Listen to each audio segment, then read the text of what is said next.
요한복음 11장. 나사로라고 하는 사람이 병이 들었습니다. 나사로는 마리아와 마리아의 언니 마르다와 함께 베단이라는 마을 사람이었습니다.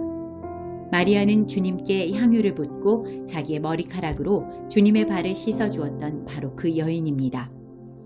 마리아의 오빠 나사로가 병이 든 것입니다. 나사로의 여동생 마리아와 마르다는 예수님께 사람을 보내 주님께서 사랑하시는 이가 병이 들었습니다 라고 전했습니다. 예수님께서 이 말을 듣고 말씀하셨습니다. 이 병은 죽게 될 병이 아니라 하나님의 영광을 위한 것이다. 이 병으로 말미암아 하나님의 아들이 영광을 얻을 것이다. 예수님께서는 마르다와 마리아 그리고 오빠 나사로를 사랑하셨습니다. 하지만 예수님께서는 나사로가 병들었다는 말을 듣고도 지금 계신 곳에서 이틀을 더 지내셨습니다. 이틀 후 예수님께서는 제자들에게 다시 유대 땅으로 가자고 하셨습니다. 제자들이 예수님께 말했습니다. 하지만 선생님, 방금 전에 유대인들이 주님을 돌로 쳐 죽이려고 하였는데 다시 그곳으로 가려고 하십니까? 예수님께서 대답하셨습니다. 하루 중 낮이 12시간이나 되지 않느냐? 사람이 낮에 걸어다니면 그는 이 세상의 빛을 보기 때문에 넘어지지 않는다. 그러나 밤에 걸어다니면 그 사람 속에 빛이 없으므로 넘어진다. 예수님께서 이 말씀을 하신 후에 이렇게 덧붙이셨습니다. 우리 친구 나사로가 깊이 잠들었으니 그를 깨우러 가야겠다. 그러자 제자들이 말했습니다. 주님, 나사로가 잠들었다면 낫게 될 것입니다. 예수님께서는 나사로가 죽은 것에 대해 말씀하셨지만 예수님의 제자들은 나사로가 정말로 잠을 자고 있는 것으로 생각했습니다. 그때 예수님께서 분명히 말씀하셨습니다. 나사로가 죽었다. 하지만 너희를 위해서는 내가 거기에 있지 않았던 것이 기쁘다. 이것은 너희들이 믿을 수 있도록 하기 위함이다. 그러나 이제 나사로에게로 가자. 그때 디두모라는 별명을 가진 도마가 다른 제자들에게 우리도 주님과 함께 죽으러 가자고 말했습니다. 예수님께서는 나사로의 집에 도착했습니다. 그때 나사로는 이미 죽어 무덤 속에 있은 지 4일이나 되었습니다. 베다니는 예루살렘에서 약 3km 조금 못 되는 곳에 있었습니다. 많은 유대인이 오빠를 잃은 마르다와 마리아를 위로하러 두 자매에게 왔습니다. 마르다는 예수님께서 오신다는 소식을 듣고 예수님을 마중 나갔고 마리아는 집에 남아 있었습니다. 마르다가 예수님께 말했습니다. 주님께서 여기 계셨더라면 제 오빠가 죽지 않았을 것입니다. 그러나 지금이라도 주님께서 하나님께 구하시는 것은 무엇이든지 하나님께서 주시리라는 것을 알고 있습니다. 예수님께서 말씀하셨습니다. 내 오빠가 다시 살아날 것이다. 마르다가 대답했습니다. 마지막 날에 있을 부활 때 제 오빠가 다시 살아난다는 것을 제가 압니다. 예수님께서 마르다에게 말씀하셨습니다. 나는 부활이요 생명이다. 나를 믿는 사람은 설령 죽는다 해도 살 것이며 살아서 나를 믿는 사람은 그 누가 되었든지 결코 죽지 않을 것이다. 네가 이것을 믿느냐? 마르다가 대답했습니다. 네, 주님. 저는 주님께서 그리스도이시며 세상에 오시기로 한 하나님의 아들이심을 믿습니다. 마르다는 이 말을 하고는 집으로 돌아갔습니다. 마르다가 마리아를 따로 불러내 말했습니다. 선생님이 여기 오셔서 너를 찾으셔. 마리아는 이 말을 듣자마자 바로 일어나 예수님께로 갔습니다. 예수님께서는 마을로 들어오지 않으시고 그때까지 줄곧 마르다를 만났던 곳에 계셨습니다. 마리아와 함께 집에 있으면서 마리아를 위로하던 유대인들은 마리아가 일어나 황급히 나가는 것을 보았습니다. 그들은 마리아의 뒤를 따라 나오면서 마리아가 통곡하러 무덤에 가는 것이라고 생각했습니다. 마리아는 예수님께서 계신 곳으로 갔습니다. 마리아는 예수님을 보자 그의 발 아래 엎드려 이렇게 말했습니다. 주님께서 여기 계셨더라면 저의 오빠가 죽지 않았을 것입니다. 예수님께서 마리아와 마리아의 뒤를 따라온 유대인들이 우는 것을 보셨습니다. 예수님의 마음은 격한 감정이 들면서 몹시 아프셨습니다. 예수님께서 말씀하셨습니다. 나사로를 어디에 두었느냐? 그들이 대답했습니다. 와서 보십시오, 주님. 그러자 예수님께서 눈물을 흘리셨습니다. 그것을 보고 유대인들이 말했습니다. 예수님께서 나사로를 얼마나 사랑하였는가 보아라. 그러나 그들 중에는 안목 보는 사람의 눈도 뜨게 한 사람이 나사로가 죽지 않게 할 수 없었나? 라고 말하는 사람도 있었습니다. 예수님께서는 몹시 아픈 마음으로 무덤에 가셨습니다. 그 무덤은 입구를 커다란 돌로 막은 굴이었습니다. 예수님께서 돌을 옮겨 놓으라고 말씀하셨습니다. 죽은 나사로의 여동생 마르다가 예수님께 말씀드렸습니다. 주님, 오빠가 죽어 무덤에 있은 지 이미 4일이나 되어 냄새가 심하게 납니다. 예수님께서 마르다에게 말씀하셨습니다. 네가 믿으면 하나님의 영광을 볼 것이라고 내가 너에게 말하지 않았느냐? 그래서 사람들이 입구에서 돌을 옮겨 놓았습니다. 그때 예수님께서는 고개를 들어 하늘을 보시며 말씀하셨습니다. 아버지, 지금까지 제 말을 들어주셔서 감사합니다. 아버지께서는 언제나 제 말을 들으시는 줄을 제가 압니다. 그러나 저는 주위에 있는 이 사람들을 위하여 그들이 아버지께서 저를 보내셨음을 믿게 하기 위하여 이 말을 한 것입니다.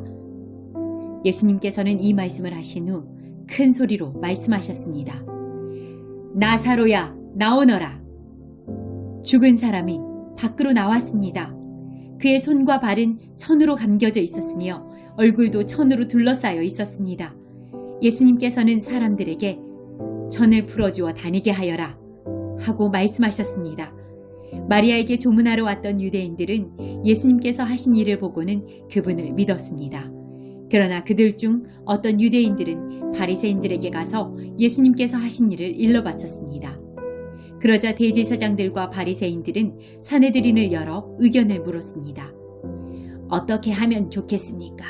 이 사람은 많은 표적을 행하고 있습니다. 만일 우리가 이 사람이 하는 대로 계속 내버려 둔다면 모든 사람이 그를 믿을 것입니다. 그러면 로마 사람들이 와서 우리 땅과 민족을 모두 빼앗아 버릴 것입니다. 그들 중에 가야바라는 한 사람이 있었습니다. 가야바는 그 해의 대제사장이었습니다. 가야바가 이렇게 말했습니다. 여러분들은 아무것도 모르시는군요. 민족 전체가 멸망당하는 것보다는 한 사람이 백성을 위하여 죽는 것이 더 낫다는 사실을 깨닫지 못하십니까? 그 말은 가야바가 스스로 한 말이 아니었습니다. 그는 그 해의 대제사장이었으므로 예수님께서 유대민족을 위해 죽게 될 것을 예언한 것이었습니다. 가야바는 예수님께서 유대민족만이 아니라 사방에 흩어져 있는 하나님의 자녀들을 하나로 만들기 위해 죽으실 것을 예언한 것입니다. 그날 이후 유대의 지도자들은 예수님을 죽일 계획을 세우기 시작했습니다. 예수님께서는 더 이상 유대인들이 있는 곳에 공공연히 다니지 않으셨습니다. 예수님께서는 그곳을 떠나 광야 근처에 있는 에브라임이라는 마을로 가서 제자들과 함께 거기서 지내셨습니다. 유대인의 명절인 유월절이 가까이 다가왔습니다. 유월절이 되기도 전에 많은 사람들이 자신을 깨끗하게 하기 위해 시골에서 예루살렘으로 올라왔습니다. 사람들은 부지런히 예수님을 찾았습니다. 그들은 성전 뜰에 서서 서로 물었습니다. 당신들 생각은 어떻소? 그분이 명절에 안 오시지는 않겠지요? 그러나 대제사장들과 바리새인들은 누구든지 예수님께서 계신 곳을 알기만 하면 반드시 자기들에게 알려야 한다고 명령을 내렸습니다. 그것은 예수님을 체포하기 위해서였습니다. 12장 6월절 6일 전에 예수님께서는 나사로가 살고 있는 베다니로 가셨습니다. 나사로는 예수님께서 죽은 자 가운데서 살리셨던 그 사람입니다. 그 집 사람들은 예수님께 저녁 식사를 대접하였습니다. 마르다는 음식을 접대하는 일을 맡았고 나사로는 예수님과 함께 식사하는 사람들 속에 있었습니다. 마리아가 매우 비싼 나드 향유 약 300g을 가져와서 예수님의 발에 붓고 자기의 머리카락으로 그 발을 닦았습니다. 그러자 그 향기가 온 집안에 가득하였습니다. 예수님의 제자 중 한 사람인 가룟 사람 유다가 그곳에 있었습니다. 그는 나중에 예수님을 배반할 사람이었습니다. 유다가 말했습니다. 이 향유를 팔아 그 돈을 가난한 사람들에게 나누어 주는 것이 좋지 않은가? 이것은 300데나리온에 해당하는 값비싼 것인데 말이야. 그러나 유다가 정말로 가난한 사람들을 생각해서 이 말을 한 것은 아니었습니다. 그는 도둑이었기 때문에 이런 말을 한 것입니다. 그는 돈주머니를 관리하는 사람이었는데 종종 돈주머니에서 돈을 제 마음대로 꺼내 쓰곤 하였습니다. 예수님께서 말씀하셨습니다. 이 여자가 하는 대로 내버려 두어라. 마리아는 내 장례를 치를 날을 위해 이 향유를 준비해 둔 것이다. 가난한 사람들은 너희와 항상 함께 있겠지만 나는 너희와 항상 함께 있지는 않을 것이다. 유대인들이 예수님께서 베다니에 계시다는 소식을 들었습니다. 그래서 그들은 예수님만이 아니라 예수님께서 죽은 자 가운데서 살리신 나사로도 보려고 크게 무리를 지어 그곳으로 왔습니다. 그러자 대제사장들은 나사로까지 죽이려고 모의하였습니다. 이렇게 그들이 나사로를 죽이려고 하는 것은 나사로 때문에 많은 유대인이 예수님께 가서 그분을 믿었기 때문입니다. 다음 날 유월절을 지키러 온 많은 무리들은 예수님께서 예루살렘으로 오신다는 소식을 들었습니다. 그들은 손에 종려나무 가지를 들고 예수님을 맞으러 나갔습니다. 그리고 외쳤습니다. 호산나! 주님의 이름으로 오시는 자에게 복이 있을 것이다. 이스라엘의 왕에게 복이 있을 것이다. 예수님께서는 어린 나귀를 발견하시고는 성경에 기록된 대로 그 위에 타셨습니다. 시온에 따라 두려워하지 마라. 보아라, 너의 왕이 오신다. 그분은 어린 나귀를 타셨다. 예수님의 제자들은 처음에 이 말씀을 깨닫지 못했습니다. 그러나 예수님께서 영광을 받으신 뒤에야 비로소 이 말씀이 예수님에 관해 기록된 것이라는 사실과 사람들이 예수님께 이렇게 하였다는 것을 알게 되었습니다. 예수님께서 나사로를 무덤 밖으로 불러내시고 그를 죽은 자 가운데서 다시 살리실 때 예수님과 함께 있던 많은 군중들은 계속해서 예수님께서 행하신 일을 증언하였습니다. 이처럼 많은 사람이 예수님께서 행하신 이 표적에 대한 소문을 들었기 때문에 예수님을 맞으러 나왔던 것입니다. 그래서 바리새인들은 자기들끼리 이렇게 말했습니다. 보시다시피 우리 계획은 하나도 성공을 거두지 못했습니다. 온 세상이 저 사람을 따르고 있지 않습니까? 유월절에 예배드리기 위해 예루살렘에 온 사람들 중에 그리스 사람들이 더러 있었습니다. 이 사람들이 갈릴리 벳세다 출신인 빌립에게 와서 요청했습니다. 선생님, 우리가 예수님을 뵙고 싶습니다. 빌립이 안드레에게 가서 말하였고 안드레와 빌립은 다시 예수님께 그 말을 전했습니다. 예수님께서 그들에게 대답하셨습니다. 인자가 영광을 받을 때가 왔다. 내가 너희에게 진리를 말한다. 미랄이 땅에 떨어져 죽지 않으면 한 알 그대로 있지만 죽으면 많은 열매를 맺는 법이다. 자기 목숨을 사랑하는 사람은 목숨을 잃을 것이지만 이 세상에서 자기 목숨을 미워하는 사람은 영원히 목숨을 보존할 것이다. 누구든지 나를 섬기려면 나를 따르라. 내가 있는 곳에 나를 섬기는 사람도 있을 것이다. 나를 섬기는 사람은 내 아버지께서 높이실 것이다.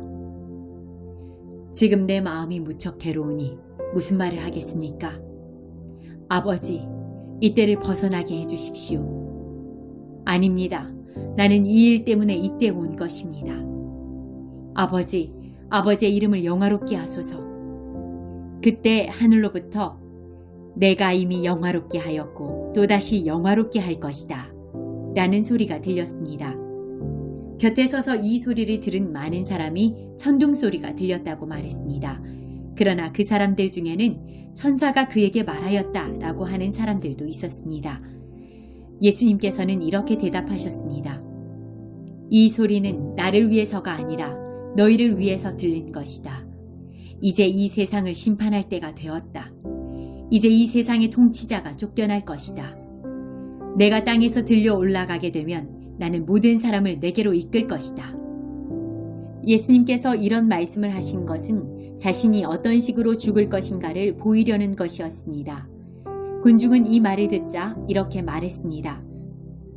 우리는 율법에서 그리스도가 영원히 계실 것이라고 들었습니다.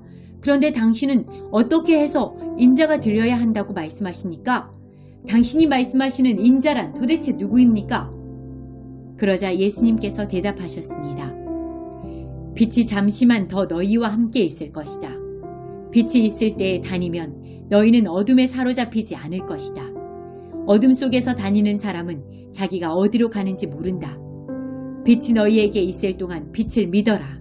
그러면 너희는 빛의 아들이 될 것이다. 예수님께서는 이 말씀을 하시고 그들을 떠나 숨으셨습니다. 예수님께서 이 모든 표적을 사람들 앞에서 행하셨지만 그들은 여전히 예수님을 믿으려 하지 않았습니다. 이것은 이사야 예언자의 말씀이 이루어진 것입니다. 주님이시여, 우리가 전한 것을 누가 믿었습니까? 주님의 능력이 누구에게 나타났습니까? 이런 이유 때문에 사람들은 믿을 수가 없었습니다. 다시 이사야 예언자는 말하였습니다. 주님께서 그들의 눈을 멀게 하시고 그들의 마음을 완고하게 하셨으니 그들이 눈으로 보고 마음으로 깨닫고 돌아와 고침을 받지 못하게 하려는 것이다. 이사야가 이런 말을 한 것은 그가 예수님의 영광을 보고 예수님에 관하여 말했기 때문입니다. 그러나 동시에 지도자들 중에서도 예수님을 믿는 사람이 많이 생겼습니다. 하지만 그들은 바리새인들 때문에 예수님을 믿는다고 고백하지는 못했습니다. 그들은 회당에서 쫓겨날까 두려워했습니다. 그들은 사람에게 칭찬받는 것을 하나님께 칭찬받는 것보다 더 좋아했습니다. 그때 예수님께서는 큰 소리로 말씀하셨습니다. 나를 믿는 사람은 나를 믿는 것이 아니라 나를 보내신 분을 믿는 것이다. 나를 보는 사람은 나를 보내신 분을 보는 것이다. 나는 세상의 빛으로 왔다. 나를 믿는 사람은 누구든지 어둠 속에 머물지 않을 것이다. 내 말을 듣고 지키지 않는 사람이 있다 해도 내가 그 사람을 심판하지 않는다. 그것은 나는 세상을 심판하기 위해서가 아니라 구원하기 위해 왔기 때문이다. 나를 저버리고 내 말을 받아들이지 않는 사람을 심판하실 분이 계시다. 내가 한 이 말이 마지막 날에 그를 심판할 것이다. 내가 한 말은 내 스스로 한 말이 아니다. 나를 보내신 아버지께서 무슨 말을 해야 할지 또 어떻게 말해야 할지를 내게 명령하셨다. 그리고 나는 그분이 하신 명령이 영생이라는 사실을 안다.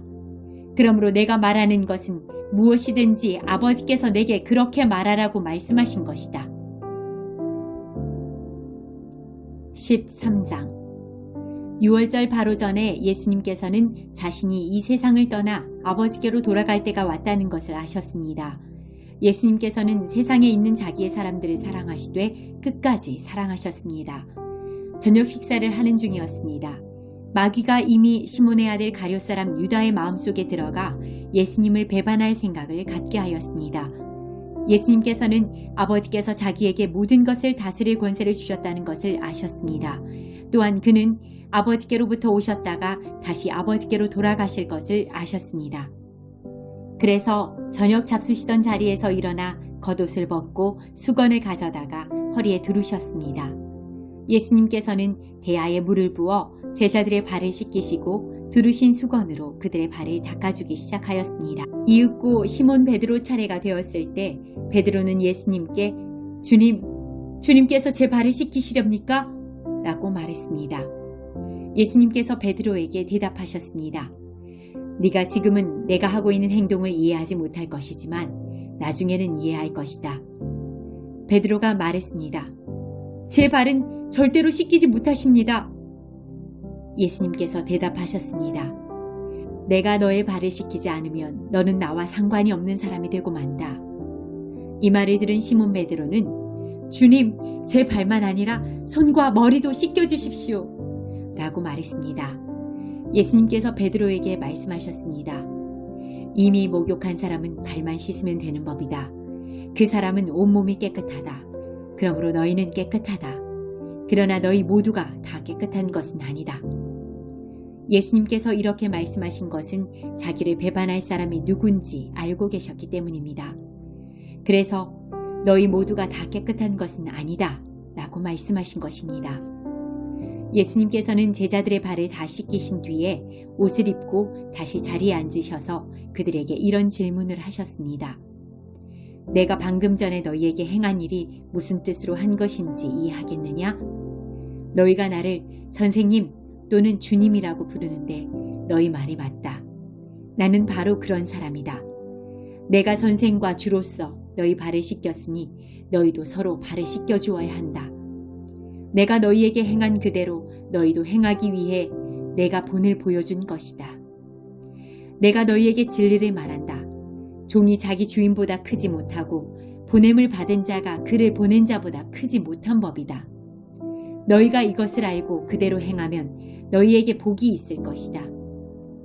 내가 너희 모두를 가리켜 말하는 것이 아니다. 나는 내가 택한 사람들이 누군지를 안다. 그러나 내 빵을 함께 먹던 자가 나를 대적하려고 자기 발꿈치를 들었다는 성경의 말씀이 성취되어야 한다. 나는 이제 이 일이 일어나기 전에 이것을 너희에게 말한다. 그러면 그 일이 일어날 때 너희는 내가 바로 그 사람인 것을 믿게 될 것이다.